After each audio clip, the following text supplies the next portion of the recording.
இச்சதுரசித்தி லிங்க மாஹாத்மியம் 81ஆம் அத்தியாயம். பிங்கள ஈஸ்வரலிங்கம் பிங்களேஸ்வரலிங்கம். குறிப்பு: சிவன் இந்த வனத்திற்கு 4 திசைகளிலும் 4 லிங்கங்களை நிறுவினார். பிங்களேஸ்வரர் கிழக்கில் உள்ளார். பிங்களா ஒரு கற்றறிந்த பிராமணரின் அழகான மகள். தன் மனைவி இறந்த பிறகு அவர் தன் மகளையும் அழைத்து கொண்டு தவம் செய்வதற்காக ஒரு காட்டிற்கு சென்றார். அவர் இருந்தபோது பிங்களா துக்கம் கொண்டாள். தர்மதேவன் ஒரு முதிய பிராமணர் வடிவம் எடுத்து அவளுடைய முற்பிறவியில் ஒரு பிராமண பெண்ணின் மகனை மயக்கியதால் அந்த பெண்ணால் சபிக்கப்பட்டதே அவளுடைய தற்போதைய துயரத்திற்கு காரணம் என்று விளக்கினார். ஆனால் அவள் மற்றொரு பிராமணரை மகிழ்வித்த செயல் அவளை ஒரு பிராமண குடும்பத்தில் பிறக்கச் செய்தது. அவளுடைய தற்போதைய துயரத்திலிருந்து விடுபட தர்மதேவன் அவள் மகா காலவனத்தின் கிழக்கு பகுதியில் உள்ள இந்த லிங்கத்தை காணும்படி அறிவுறுத்தினார். அவள் அந்த லிங்கத்திடம் சென்று அதை வழிபட்டாள். அதில் ஐக்கியமானாள். அன்று முதல் அந்த லிங்கம் பிங்களேஸ்வரர் என்று புகழ் பெற்றது. ஈஸ்வரனார் கூறினார்: தேவி, 4 வாயில்களில் நிறுவப்பட்ட 4 லிங்கங்களின் கதையை கேளுங்கள். அந்த லிங்கங்களை தரிசிப்பதன் மூலமே ஒரு மனிதன் ஆசீர்வதிக்கப்பட்டவனாகவும் திருப்தி அடைந்தவனாகவும் ஆகிறான். சிறந்த திருமுகமுடைய தேவியே, தாம் என்னிடம் ஆவலுடன் பின்வருமாறு வினவினீர். சுவாமி, எனக்கு மிகவும் அழகிய ஓர் இடத்தை காட்டுங்கள். அது மீண்டும் அங்கே வர விரும்பும் பல சித்தர்களால் நாடப்பட்டதாக இருக்க வேண்டும். அது நன்கு மறைக்கப்பட்டதாகவும் புனிதமானதாகவும் பிரளய காலத்திலும் அழியாததாகவும் இருக்க வேண்டும். அது தீர்த்தம் அல்லது தபோவனம் போன்ற மற்ற எதையும் போலன்றி தெய்வீகமானதாக இருக்க வேண்டும். அது எண்ணற்ற குணங்களை கொண்டிருக்க வேண்டும். அது உலக இன்பங்களையும் முக்தியையும் அளிக்கக்கூடியதாக பிரகாசமானதாக இருக்க வேண்டும். அது பொன் சிகரங்களை கொண்ட அரண்மனைகள், பலவிதமான மாளிகைகள், அற்புதமான தோட்டங்கள் மற்றும் பல வகையான பிரம்மாண்டமான பாதைகளை கொண்ட இடமாக இருக்க வேண்டும். அது விரும்பிய பலனை எளிதில் அடையக்கூடிய இடமாக இருக்க வேண்டும்.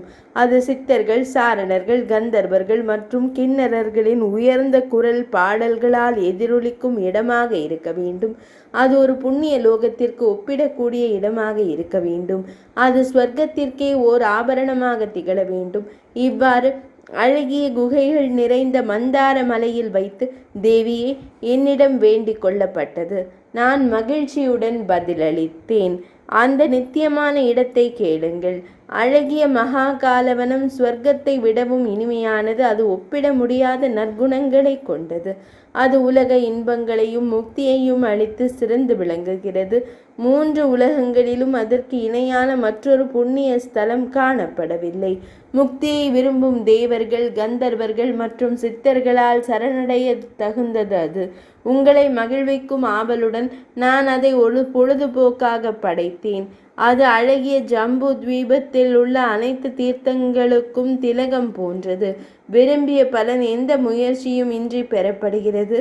அது முதுமை, நோய் மற்றும் பயமற்றது. அங்கு எந்தவிதமான நோய்க்கும் அறிகுறியே இல்லை. தேவேந்திரன், அக்னி, யமன், நிருத்தி, வருணன், வாயு, சோமன் மற்றும் ஈசனார், திக்பாலகர்கள் ஆகியோரால் அது சரணடையப்படுகிறது. ஸ்வர்க்க இன்பங்களை அனுபவிக்கும் தேவர்கள் கூட எப்போதும் அதை ஏங்குகிறார்கள். இங்கு கிடைக்கும் பலன்கள் எண்ணற்றவை. அடையப்படும் நிலை நிரந்தரமானது. அந்த இடத்தை சரணடையாத மனிதர்கள் பூமியில் பலவற்றை இழந்துவிட்டனர். நானே வீற்றிருக்கும் அந்த புண்ணிய ஸ்தலத்தின் நற்குணங்களை தேவர்கள், தானவர்கள் மற்றும் மனிதர்களால் போதுமான அளவு போற்றி புகழ்வது சாத்தியமில்லை. மனித செயல்களின் போது செய்யப்பட்ட எந்த ஒரு அமங்கலமான செயலும் மகா காலவனத்திற்கு சென்ற பிறகு முற்றிலும் சாம்பலாகி விடுகிறது. குருக்ஷேத்திரத்திலோ, கங்கா துவாரத்திலோ, திரிபுஷ்கரத்திலோ கூட மகா காலவனத்தில் மனிதர்களுக்கு என்றென்றும் விதிக்கப்பட்ட அந்த நிலையை அடைய முடியாது. மகா காலவனத்திற்கு சென்று அங்கு மரணத்தை தழுவும் மிருகங்கள் கூட மிக உயர்ந்த நிலையை அடைகின்றன. பாவ செயல்களின் குவியல் மேரு மற்றும் மந்தார மலைகளின் அளவு இருக்கலாம். ஆனால் ஒருவர் மகாகாலவனத்திற்கு சென்றால் அவை அனைத்தும் அழிக்கப்பட்டுவிடும். என் அன்பானவளே, மகாகாலவனம் சுடுகாடு என்றும் அழைக்கப்படுகிறது.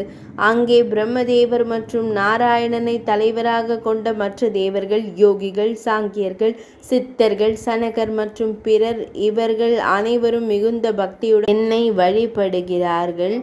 அவர்கள் முற்றிலும் என்னிடமே பக்தி கொண்டவர்கள். அந்த புண்ணிய ஸ்தலத்தில் மகா காலவனமே யோகம் மற்றும் தவம் செய்பவர்களின் இலக்கையும் யாகங்களை செய்பவர்களின் இலக்கையும் போன்ற அதே இலக்கையே நானும் நிர்ணயித்துள்ளேன்.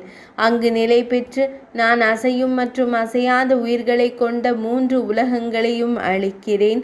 எனவே தேவியே, அந்த சிறந்த புனித தலம், புண்ணிய தலம் மகா காலவனம் என்று அழைக்கப்படுகிறது. இவ்வாறு பலவிதமானவற்றை கேட்டதும் இவ்வாறு நல்ல விஷயங்கள் விரிவாக கூறப்பட்டதால் தேவி, நீ ஆச்சரியமடைந்து அங்கு செல்ல விரும்பினாய். அந்த புண்ணிய ஸ்தலத்தை காண உன் மனம் மிகுந்த ஆவல் கொண்டது. நான் உன்னுடன் அந்த சிறந்த மகா காலவனத்திற்கு வந்து, தேவி, நான் விவரித்த அற்புதமான பொலிவுள்ள இந்த இடத்தை காண்பாய். இது தேவர்களின் தலைவனின் நகரத்துடன் போட்டியிடுகிறது. இது அழகானது, மேலும் இது எல்லா இன்பங்களையும் அதிகரிக்கிறது. தேவி, இது உலக இன்பங்களையும் முக்தியையும் சம்சாரத்திலிருந்து விடுதலை அளிக்கிறது என்று கூறினேன். அகன்ற பெரிய விழிகளை உடையவளே, அந்த சிறந்த புண்ணிய ஸ்தலத்தை கண்ட பிறகு நீ என்னிடம், இந்த புண்ணிய ஸ்தலத்தை காப்பதற்காக மகாதேவா, என் நாதா, 4 பக்திமிக்க கணங்கள் நியமிக்கப்பட வேண்டும். என் திருப்திக்காகவும் இது செய்யப்பட வேண்டும். பரமேஸ்வரரே, 4 நுழைவாயில்கள் அமைக்கப்பட வேண்டும். மேலும் 4 அற்புதமான மற்றும் உறுதியான பொற்கலசங்களும் செய்யப்பட வேண்டும். வாழ்க்கையின் 4 குறிக்கோள்களான தர்மம், அர்த்தம், காமம் மற்றும் மோட்சம் ஆகியவை கிழக்கில் தொடங்கும் திசைகளுக்கு ஒதுக்கப்படட்டும் என்று கூறினாய். தேவி, என் வார்த்தைகளை கேட்டதும் இந்த புண்ணிய ஸ்தலத்தை காக்கும் பொருட்டு நான் முயற்சியுடன் 4 கணங்களை நினைவு கூர்ந்தேன். அவர்களும் பின்னர் 4 தெய்வங்களாக நிறுவப்பட்டனர். அவர்கள் பிங்களேசர், அநாதயட்சர், காயாவரோகணர், பில்வேஸ்வரர், சிறந்த கணர் மற்றும் கணங்களின் தலைவரான துர்தர்சர் ஆவார். சிறந்த முகமுடையவளே, உன் மகிழ்ச்சிக்காக கிழக்கில் தொடங்கும் திசைகளில் இந்த புண்ணிய ஸ்தலத்தை காக்கும் திறனுடையவர்களாக இவர்களை நான் நியமித்தேன். நீ அளித்த ஆலோசனையின்படியே அவர்கள் நியமிக்கப்பட்டனர். பிங்களர் கிழக்கு திசையில் நியமிக்கப்பட்டார். அதேபோல் என் அன்பானவளே, காயாவரோகணர் தெற்கு திசையிலும், பில்வேஸ்வரர் மேற்கு திசையிலும், துர்தர்ஷர் வடக்கு திசையிலும் நியமிக்கப்பட்டனர். அவர்களிடம் சிறந்த கணங்களே, என் கட்டளைப்படி இந்த புண்ணிய ஸ்தலத்தின் நடுவில் இருக்கும் மனிதர்களை நீங்கள் கவனமாக பாதுகாக்க வேண்டும் என்று கூறப்பட்டது. பிங்களேஸ்வரர் தொடர்பான கதையினை கேளுங்கள். அதனை கேட்பதனாலேயே ஒரு மனிதன் பாக்கியம் பெற்று தன் விருப்பம் நிறைவேற பெறுவான். தேவி, கன்யா குப்ஜத்தில் பிங்களா என்ற பெயருடைய ஒரு பெண் இருந்தாள். அவளுடைய நடத்தையும் உடையும் மிக சிறப்பாக இருந்தன. அவளுடைய அழகு இதுவரை படைக்கப்பட்டதிலேயே மிகவும் இணையற்றதாக இருந்தது. அவளுடைய தந்தை மிகுந்த புத்திசாலி. அவர் எல்லா சாஸ்திரங்களின் கோட்பாடுகளையும் அறிந்தவர்.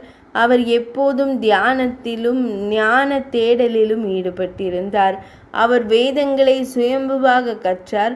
இந்த சிறந்த பிராமணரின் பெயர் பிங்களர். அவருடைய கற்புக்கரசியான மனைவி பிங்காக்ஷி உலகெங்கிலும் நன்கு அறியப்பட்டவர். ஆனால் அவர் அகால மரணம் அடைந்தார். இந்த கொடிய துயரத்தின் காரணமாக அந்த பிராமணர் இல்லற வாழ்க்கையில் பற்றற்றவரானார். தன் மகளையும் அழைத்து கொண்டு அவர் பெரும் புண்ணியம் வாய்ந்த ஒரு தவச்சோலைக்கு சென்றார். அங்கே கீரைகள், பழங்கள் மற்றும் கிழங்குகளை உணவாக கொண்ட முனிவர்கள் வசித்து வந்தனர். அந்த முனிவர்களுடன் இணைந்து அந்த பிராமணரும் தியானத்திலும் யோக பயிற்சியிலும் ஈடுபட்டார். தேவியே, அவர் பிங்களாவை முறையாக பராமரித்து கொண்டு அங்கேயே தங்கியிருந்தார். அந்த நீதிமானான பிராமணர் தன் மகளை தன் உயிரை போலவே பாதுகாத்தார். பெரும் தவம் புரிந்த அந்த பிராமணர் தன் கற்புக்கரசியான மனைவியை குறித்தே எப்போதும் நினைத்து கொண்டிருந்தார். தாயில்லாத தன் மகளின் மீது கொண்ட பாசத்தால் அவர் மீண்டும் திருமணம் செய்து கொள்ளவில்லை. அந்த புகழ்பெற்றவர் உலக வாழ்க்கையில் வெறுப்படைந்திருந்தார். அவர் எல்லா புண்ணிய செயல்களையும் அறிந்திருந்தார். அவர் எல்லா புலன்களையும் முழுமையாக கட்டுப்படுத்தி இருந்தார். இருப்பினும் தன் மகளை சரியாக பார்த்து கொள்ள வேண்டும் என்பதற்காக அவர் இல்லற நிலையை ஏற்கவில்லை. இவ்வாறு தாயில்லாத பரிதாபத்திற்குரிய அந்த பெண்ணை பாதுகாத்து வந்த அந்த பிராமணர் இறுதியில் மரணமடைந்து ஸ்வர்க்கம் சென்றார். அதன் பிறகு தன் தந்தையை இழந்த அந்த பிங்களா பரிதாபத்திற்குரியவளாகி ஆழ்ந்த துயரத்தில் மூழ்கினாள். துயரக்கடலில் மூழ்கி அவள் பெரிதும் புலம்பினாள். இன்று துரதிருஷ்டவசமாக என் தந்தையும் இறந்துவிட்டார். அவர் கருணை உள்ளவராக இருந்த போதிலும் பற்றற்றவரைப் போல என்னை விட்டு விட்டு தனியாக சென்று விட்டார். அவர் எல்லா உயிரினங்களிடமும் பாரபட்சமற்றவராக இருந்தார். இருப்பினும் என் நன்மைக்காக முழு மனதுடன் ஈடுபட்டிருந்தார். எனக்கு வேறு துணையில்லாமல் என்னை விட்டுவிட்டு அவர் இந்த உலகத்திலிருந்து மறு உலகத்திற்கு சென்று விட்டார். என் தந்தையை பிரிந்த கொடிய துயரத்தால் நான் மிகவும் துன்புற்றும் கலக்கமடைந்திருந்தாலும் இந்த துயரமான பயனற்ற வாழ்க்கையை நான் பிடித்து கொண்டிருக்கிறேன். என் தந்தை பிரம்மத்தை உணர்ந்தவர். அவர் தன் மனதையும் புலன்களையும் முழுமையாக கட்டுப்படுத்தி இருந்தார். இருப்பினும் தாயில்லாத குழந்தையான என் மீது கொண்ட பாசத்தால் அவர் என்னை வளர்த்தார். குழந்தை பருவத்தில் என்னை பாதுகாத்து இதுவரை வளர்த்து வந்த என் தந்தையிடமிருந்து பிரிக்கப்பட்டதால் நான் ஒருபோதும் நிம்மதியாக வாழ மாட்டேன். என் தந்தை இல்லாமல் எல்லா ஆதரவையும் இழந்து நான் ஒரு நதியில் விழுவேன், அல்லது கொழுந்துவிட்டு எரியும் நெருப்பில் விழுவேன், அல்லது ஒரு மலையிலிருந்து கீழே குதித்து உயிரை விடுவேன். இவ்வாறு துயரம் நிறைந்த அந்த பெண் மீண்டும் மீண்டும் புலம்பினாள். தங்கள் மனைவியருடன் வந்திருந்த மதிப்புமிக்க சிறந்த முனிவர்கள் அவளுக்கு அறிவுரை கூறினார்கள். அவளுடைய சமவயது தோழிகள் அவளை சுற்றி கூடினர். அவளை அரவணைத்து ஆறுதல் கூற முயன்றனர். தேவர்களும் அவளுடன் இணைந்து அழுதனர். அந்த பெண் துன்பத்திலும் துயரத்திலும் மூழ்கியிருந்தாள். எப்போதும் பிறருக்கு நன்மை செய்வதிலேயே ஈடுபட்டிருக்கும் தர்மதேவன் அவள் மீது இரக்கம் கொண்டார். அவர் ஒரு முதிய பிராமணர் வடிவில் அந்த இடத்திற்கு வந்து இந்த வார்த்தைகளை கூறினார். பெண்ணே, உன் இந்த கொடிய புலம்பல்கள் போதும். உன் தந்தையை திரும்ப பெற இயலாது. எனவே நீ இவ்வாறு புலம்புவது உனக்கு தகாது. இளமையும் அழகும் வாழ்வும் சேர்த்து வைத்த செல்வமும் நிலையற்றவை. செல்வம் மற்றும் அன்புக்குரியவர்களுடனான உறவு இவை அனைத்தும் நிரந்தரமானவை அல்ல. எனவே கற்றறிந்தவர்கள் இவற்றை குறித்து வருந்துவதில்லை. பேரழகு கொண்ட பெண்ணே, உன் முற்பிறவியில் நீ செய்த கர்ம வினைகளால் முனிவர்கள் உலவும் காட்டில் உன் தந்தையிடமிருந்து பிரிவை சந்திக்க நேர்ந்தது. இங்கு காண்பாய். அன்பான பெண்ணே, விதியின் வலிமையை. உன் தந்தை உன்னை கைவிட்டு சென்று விட்டார். மனிதர்கள் இவ்வாறு எண்ணுகிறார்கள். இது செய்யப்பட்டது, இது செய்யப்பட வேண்டும்.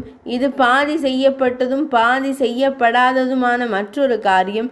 இவ்வாறு ஆசைகளுக்கு அடிமையான மக்களை மிருத்யுதேவன் யமதர்மன் கட்டுப்பாட்டிற்குள் ஆழ்த்துகிறான். எனவே பேரழகு பெண்ணை, எல்லா துயரங்களையும் மறந்து உன் கர்ம வினைகளால் எவ்வாறு நீ உன் பெற்றோரிடமிருந்து பிரிவை அனுபவிக்க நேர்ந்தது என்பதை கேட்பது உனக்கு தகும். முற்காலத்தில் நீ சுந்தரி என்ற பெயருடைய ஒரு விலை மகள். நீ அழகிய உருவம் கொண்டவள், நடனம் பாட்டு போன்றவற்றில் வல்லவள், புல்லாங்குழல் மற்றும் வீணை வாசிப்பதில் திறமையானவள். ஆபரணங்கள் மற்றும் ஆடைகள் விஷயத்தில் நீ விலை மகளிரில் முதன்மையானவளாக இருந்தாய். அழகுடன் திகழ்ந்து நன்கு ஆடை அணிந்து அற்புதமாக அலங்கரிக்கப்பட்டிருந்த உன்னை கண்ட ஒரு நற்குணமுள்ள பிராமணன் மன்மதனால் பீடிக்கப்பட்டான். அந்த பிராமணன் மன்மதனால் பீடிக்கப்பட்டு அத்தகைய நிலையை அடைந்ததை அறிந்த நீ அந்த மையல் நாயகனுடன் 4 ஆண்டுகள் கூடி மகிழ்ந்தாய். அந்த பிராமண பாவ செயல்களில் ஈடுபட்டு சிற்றின்பங்களால் மயக்கப்பட்டான். உன் இருப்பிடத்தில் உன்னுடைய மற்றொரு மையல் நாயகனான் ஒரு சூத்திரனால் அவன் கொல்லப்பட்டான். அந்த பிராமணன் ஒரு சூத்திர பெண் உடனான தொடர்பால் தனது 12 வயதுடைய பேரறிவுள்ள பக்குவமற்ற மகளை உலகை விட்டு சென்றிருந்தான். அவன் மரணமடைந்து கொடிய நரகத்திற்கு சென்றான்.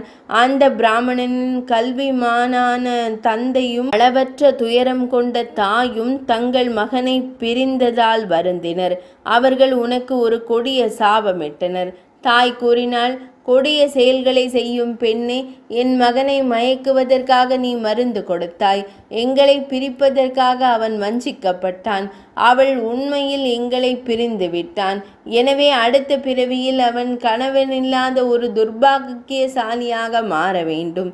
தந்தை கூறினார், நீ உன் குழந்தை பருவத்திலேயே உன் தாயிடமிருந்து பிரிக்கப்பட்டு துயரப்படுவாய். திருமணம் தடைப்பட்டு நீ உன் தந்தையையும் இழப்பாய். தர்மன் கூறினார், ஆகையால் சிறந்த நிறம் கொண்ட பெண்ணே, முற்பிறவியில் செய்த கர்மத்தின் காரணமாகவே நீ சிறுமியாக இருக்கும்போதே இந்த துன்பத்தை அடைந்திருக்கிறாய். பிங்களை கூறினாள், சிறந்த பிராமணரே, என்னுடைய முற்பிறவி சம்பவத்தை நீங்கள் கூறினீர்கள். ஆகையால் நான் உங்களிடம் கேட்கும் ஒரு கேள்விக்கு திட்டவட்டமாகவே பதிலளியுங்கள். நான் இந்த விதமாக மிகவும் கொடிய பாவங்களை செய்திருந்தேன். நான் பாபச் செயல்களை செய்யும் ஒரு கீழ்த்தரமான பெண். அப்படி இருக்க பிரம்மத்தை போதிக்கும் ஒரு பிராமணருக்கு நான் எப்படி மகளாக பிறந்தேன்? ஒரு துவஜம் மதுபானம் தயாரிக்கப்படும் இடம் 10 சக்கரங்களுக்கு எண்ணெய் பிழியும் இயந்திரம் சமம். 10 சூனைகள் துடைப்பங்கள் போன்றவை ஒரு சக்கரத்திற்கு சமம். ஒரு வேசி 10 துவஜங்களுக்கு சமம். ஒரு அரசன் 10 வேசிகளுக்கு சமம். இவ்வாறு புண்ணிய சடங்குகளை அறிந்தவர்களும் ஒழுக்கமான விரதங்களை மேற்கொண்டவர்களுமான பிராமணர்கள் கூறுகிறார்கள். அப்படி இருக்க நான் ஒரு சிறந்த பிராமணருக்கு மகளாக பிறந்தது எவ்வாறு? பிராமணர் கூறினார், நீ பாபச் செயல்களில் ஈடுபட்டிருந்த போதிலும் பிராமணர்களின் சிறந்த குடும்பத்தில் பிறந்தாய். அதற்கான காரணத்தை நான் கூறுகிறேன், கேட்பாய். பிங்களையே, புலனின்பங்களில் மூழ்கியிருந்த ஒரு பிராமணர் மன்னனின் கட்டளையால் சிறையில் அடைக்கப்பட்டார். ஒரு வேசியின் மீது மோகம் கொண்டதால் அவர் திருட்டு செய்திருந்தார். அழகான பெண்ணே, நீ அவரை விடுவியுங்கள். அவர் திருடன் அல்ல, எந்த பாவமும் செய்யப்படவில்லை. திருட்டு செய்யப்பட்டிருந்தால் அது என்னால் செய்யப்பட்டதாகவே இருக்கட்டும். திருடப்பட்ட தொகையை விட அதிகமாக நான் தருகிறேன். அந்த சிறந்த பிராமணரை விடுவியுங்கள் என்று கூறினாய். இவ்வாறு கூறி அவரை உன் இல்லத்திற்கு அழைத்து வந்தாய். அவருடன் சேர்ந்து நீ ஒரு குடும்பம் நடத்தினாய். அந்த பிரகாசமான இல்லம் மலர்கள், தூபங்கள் போன்றவற்றால் நறுமணம் கமழ்ந்தது. அந்த பிராமணரை நீ புலனின்பங்களால் மகிழ்வித்தாய். அந்த புண்ணியத்தின் பெருமையால் நீ சிறந்த ஸ்வர்க்கத்தை அடைந்தாய். நீ ஒரு உன்னதமான குடும்பத்தில், குறிப்பாக ஒரு பிராமணரின் மகளாக பிறந்தாய். மகளே, ஒரு சாபத்தின் காரணமாகவே நீ இப்போது இந்த மாபெரும் பிரிவை துன்பமாக அனுபவிக்கிறாய். பிங்களை கூறினாள், முற்பிறவியில் நான் பாவச் செயல்களை செய்யும் ஒரு விலை மகளாக பிறந்தேன். நான் தூய்மையற்றவளாகவும் பிறருடைய செல்வத்தின் மீது ஆசை கொண்டவளாகவும் இருந்தேன். என்னிடம் தூய்மையும் நன்னடத்தையும் இல்லை. இப்போது என் பெற்றோரை பிரிந்ததால் நான் துயரமடைந்துள்ளேன். இறைவா, சாபத்தின் காரணமாக என்னால் திருமணம் செய்து கொள்ள முடியவில்லை. புனிதரே, என் மீது கருணை காட்டுங்கள். நீங்கள் யாரென்று எனக்கு கூறுங்கள். எதிர்கால பிறப்பை நான் எவ்வாறு தடுக்க இயலும்? நான் எவ்வாறு முக்தி அடைய முடியும்?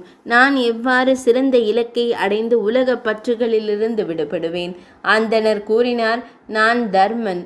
உன்னை சோதிப்பதற்காக ஒரு அந்தணர் வடிவில் இங்கு வந்துள்ளேன். என் அறிவுரையின்படி அந்த புண்ணிய தலத்தின் அருளால் ஒரு லிங்கத்தை தரிசிப்பதன் மூலம் நீ பெரும் முக்தியை அடைவாய். பிங்களை கூறினாள், எந்த புண்ணிய தலத்தில் அந்த பெரும் முக்தி அடையப்படும்? எந்த லிங்கத்தை தரிசிப்பதால் அது அடையப்படுகிறது? தர்மரே, இதை நான் அறிய விரும்புகிறேன். இதை விரைவாக பெறுவது எப்படி? தர்மன் கூறினார், நன்கு பாதுகாக்கப்படும் ஒரு இரகசியமான புண்ணிய தலம் உள்ளது. அதுவே அற்புதமான மகா காலவனம். அதுவே எல்லா உயிரினங்களுக்கும் எப்போதும் முக்தியை அளிக்கும் காரணமாகும்.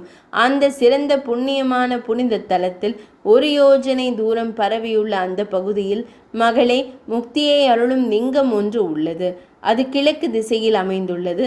அதை தரிசித்த மாத்திரத்திலேயே நீ முக்தியை அடைவாய். பிங்களையே, தர்மரின் இந்த வார்த்தைகளை கேட்டதும் புகழ்பெற்ற அந்த பெண்மணியான பிங்கலை அந்த சிறந்த லிங்கம் இருந்த இடத்திற்கு விரைந்து சென்றாள். அவள் பக்தியுடன் அதை தரிசித்து மீண்டும் மீண்டும் தொட்டாள். அந்த லிங்கத்தை தரிசித்ததன் காரணமாக அவள் அந்த லிங்கத்திலேயே ஐக்கியமானாள். அந்த சமயத்தில் அங்கேயே இருந்த தேவர்கள் கூறினார்கள், மற்ற பிறவியில் மிகுந்த பாவம் செய்தவளே, பிங்களையே, நீ உடனடியாக முக்தி அடைந்து விட்டாய். எனவே இந்த தெய்வம் உலகங்களில் பிங்களேஸ்வரர் என்ற பெயரால் நன்கு அறியப்படும்.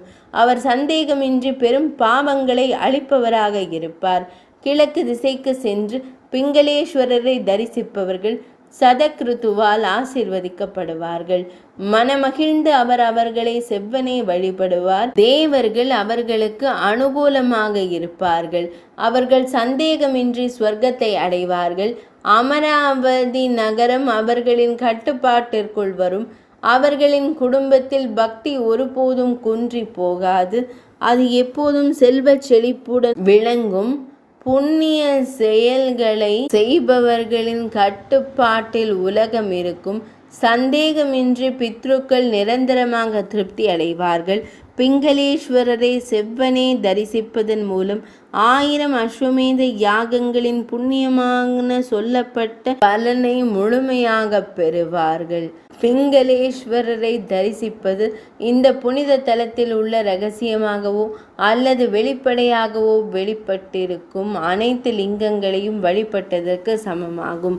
இவ்வாறு தேவியே பிங்களேஸ்வர தேவரின் பாவங்களை அழிக்கும் சக்தி தமக்கு எடுத்துரைக்கப்பட்டது. அடுத்து காயாவரோகணரின் சக்தியை கேளுங்கள். 81ஆம் அத்தியாயம் இனிதே நிறைவடைந்தது.